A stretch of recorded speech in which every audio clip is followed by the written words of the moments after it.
Smart Move à la découverte des trottinettes et du service de Tier Mobility. Bonjour Stanislas Jeannot, bienvenue. Vous êtes responsable Île-de-France chez Tier Mobility. Combien de trottinettes déployées déjà en France et en Europe? Bonjour Thomas Hugues, 5000 trottinettes aujourd'hui déployées à Paris, près de 10 000 en France et plus de 65 000 en Europe, ce qui fait de nous le leader européen aujourd'hui des micromobilités et le leader français aussi. Vous allez continuer de vous développer, notamment en France. C'est quoi les projets là, à court terme? Oui, alors aujourd'hui on est nous sommes présents dans 5 villes, la ville de Paris, la ville de Lyon, la métropole de Grenoble. Nous venons de remporter le marché de Saint-Quentin en Yvelines, une agglomération dans les Yvelines. Oui. Nous sommes aussi présents à Bordeaux. C'est vraiment le début. On a des ambitions assez fortes pour le marché français, sachant qu'on estime à plus de 60 villes aujourd'hui, des villes moyennes, qui ont besoin de ces solutions de micromobilité. Alors c'est quoi justement la solution, le service que vous proposez? Des trottinettes électriques en libre service, mais aussi des scooters électriques. On a une vraie approche multimodale pour pouvoir répondre aux besoins en fait, de chaque personne selon ses déplacements. C'est-à-dire avec le même abonnement, on va pouvoir éventuellement choisir son mode de déplacement, c'est ça l'idée? Avec la même application. Effectivement, vous téléchargez l'application.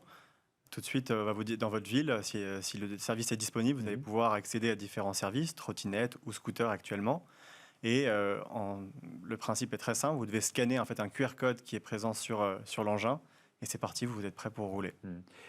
TIR, ça veut dire quoi? C'est allemand au départ, c'est ça? C'est une société allemande, oui, qui veut dire animal. Ok. TIR. Ok, très bien. Et vous proposez notamment le Tier Energy Network. De quoi s'agit-il? Absolument. C'est le déploiement d'un réseau d'énergie, des mini-bornes de recharge. Je les compare souvent à des mini-bars, en fait. C'est la taille d'un mini-bar d'hôtel dans lequel vous pouvez placer des batteries électriques.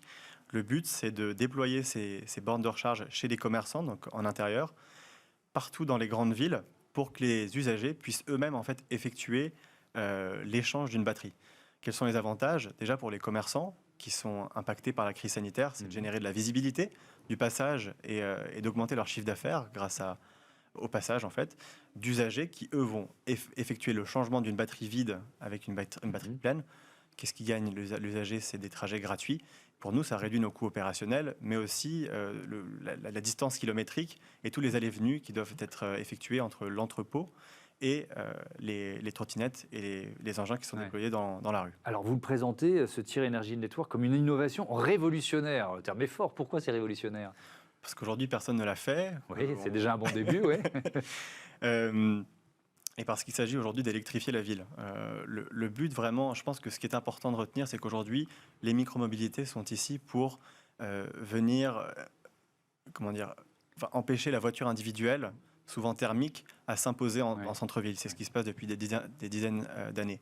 Donc aujourd'hui, mais il y a un défi d'électrification et de consommation d'électricité, tout simplement. Exactement, oui. Donc ces bornes de recharge, on cherche aussi à ce qu'elles soient fournies par de l'électricité verte. D'ailleurs, pour ça qu'on travaille avec un partenaire qui s'appelle ILEC, qui nous fournit tous nos entrepôts en électricité verte. Dans la centrale hydroélectrique de Bolène, si vous voulez tout savoir. Ah oui, bah oui, c'est intéressant, on veut les détails. Donc, c'est évidemment potentiellement intéressant pour les commerçants. Est-ce que vous l'avez déjà installé dans certains pays, je crois dans des pays nordiques? Oui. Alors, quel bilan vous en faites? Bilan très positif. Donc, effectivement, on l'a testé en Finlande, à Tampere. C'est assez impressionnant. Tout de suite, les habitants en fait, ont assez vite compris parce que c'est assez simple sur l'application. Et surtout, ça a généré en moyenne 7,50 € de dépenses par passage pour les commerçants. Donc les commerçants, ils voient un réel intérêt. Oui, ça fait venir du monde et les gens consomment. Exactement. Ouais, d'accord. Donc le bilan est positif. L'innovation, c'est aussi la sécurité. Qu'est-ce que vous faites pour la renforcer?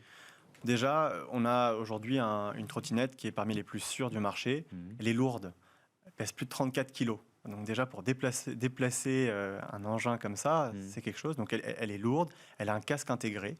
Donc vous avez un boîtier sur notre trottinette avec un casque pliant d'une marque française qui s'appelle Override, si vous voulez tout savoir.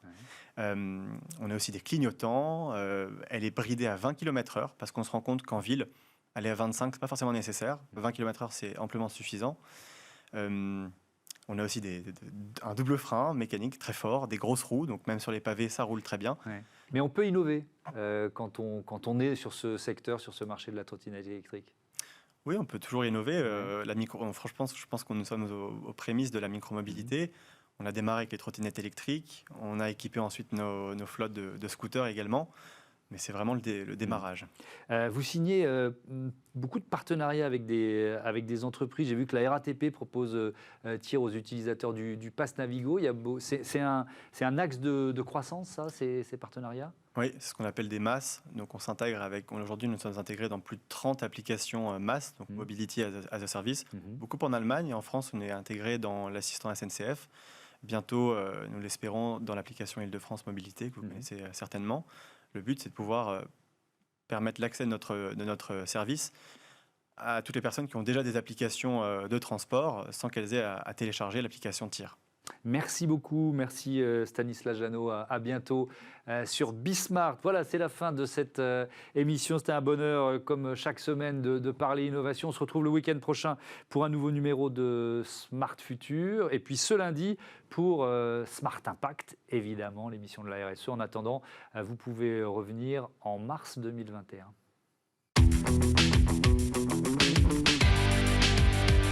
Ce programme vous a été présenté par SEAT.